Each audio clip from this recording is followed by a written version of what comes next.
Herzlich willkommen zurück auf dem runden Boden der Tatsachen. Heute habe ich mir mal einen besonderen Ort ausgesucht, und zwar das Observatorium bei Weidenberg. Und zwar ist es gebaut worden vor fast genau 40 Jahren, im April 1984, von Klaus Günther Stehr. Ja, und da ist ein ganz besonderes Teleskop drin. Das war zu seiner Zeit eben das zweitstärkste transportable Teleskop weltweit. Damit ist es möglich, ein Kerzenlicht auf einer Entfernung von 25.000 Kilometer zu erkennen. Eigentlich wäre das perfekt geeignet, um eine Sonne, die irgendwo am Himmel verschwindet, wieder heranzuzoomen. Leider komme ich da heute nicht in diesen Genuss, aber wer weiß, vielleicht irgendwann mal. Worum geht es heute? Wie in den letzten Videos unschwer zu erkennen war, muss man gar nicht viel dazu tun, um die Theorie der flachen Erde zu widerlegen. Die Angelegenheit nehmen die Flacherdler, wenn auch unabsichtlich, selber in die Hand. Auf der Suche nach konkreten Aussagen darüber, wie denn eine flache Erde funktionieren soll, bin ich von einem Widerspruch zum nächsten gestolpert. Somit stellen sich Flacherdler nicht nur gegenseitig ein Bein, was die Plausibelmachung ihrer Theorie betrifft, sondern sie eliminieren gegenseitig ihre eigenen Argumente. Anscheinend hat innerhalb der ohnehin schon wackeligen Flacherde-Theorie so jeder seine eigene exklusive Ansicht. Die Existenz von Beweisen wird zwar sehr großzügig propagiert, geliefert werden konnte jedoch kein einziger. Gleichzeitig erscheinen Indizien und mathematische Berechnungen, welche einen Globus zweifelsfrei belegen, den Flacherdlern kategorisch als unlogisch. Auf der Suche nach ihren eigenen Wahrheiten verlieren sie sich oft in wilden Spekulationen, welche zu skurrilen Verschwörungstheorien mutieren.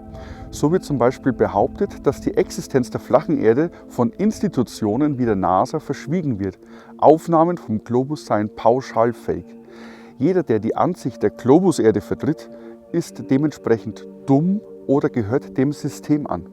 Was das System genau sein soll und was es sich unter einer so groß angelegten Geheimnistuerei verspricht, das konnte mir bisher noch keiner sagen. Einige Flacherdler geben sogenannte Reptiloiden als Drahtzieher an. Das sollen reptilartige Wesen sein, die sich unters Volk mischen. Andere behaupten, die Illuminati stecken dahinter. Oder die Freimaurer. Oder die Satanisten. Oder die amerikanische Regierung.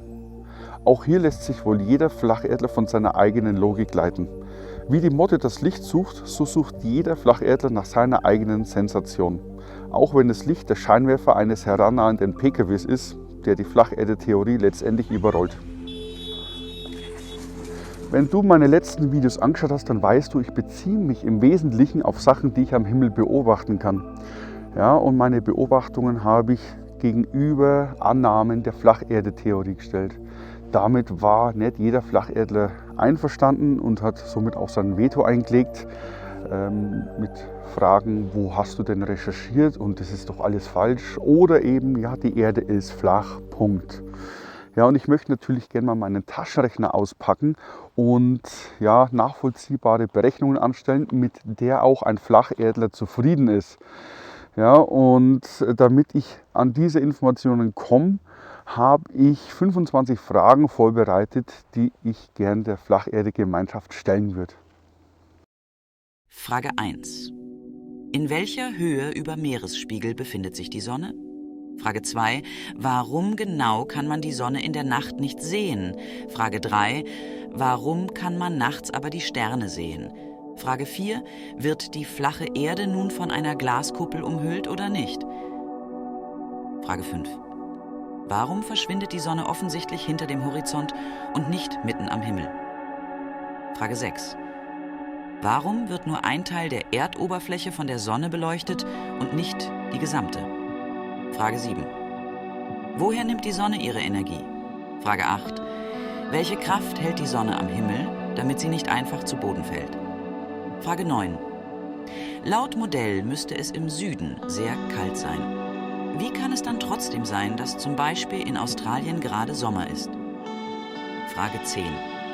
Warum sind im Süden die Tage nicht kürzer als die Nächte, wie es laut Modell zu erwarten wäre? Frage 11. Welche geometrische Form hat nun die Sonne, Kugel oder Scheibe? Frage 12. Wie entstehen die Jahreszeiten? Frage 13. Worauf sitzt die Erde, wenn sie doch starr ist und es keinen Weltraum geben soll? Frage 14. Warum sind Planeten rund und gerade die Erde flach? Frage 15. Was genau ist der Unterschied zwischen einer flachen Erde und einer Scheibe? Frage 16. Existiert nach der uns bekannten Erdfläche noch weitere Fläche oder hört die Erde dort auf? Frage 17. Wie schaffen es Asteroiden durch die Kuppel und woher kommen sie? Frage 18. Wie alt ist die Erde? Frage 19. Wie ist die Erde entstanden? Frage 20. Warum ist die Gravitation überall gleich? Frage 21. Aus was besteht der Mond? Frage 22. Wo befinden sich die Sterne? Frage 23.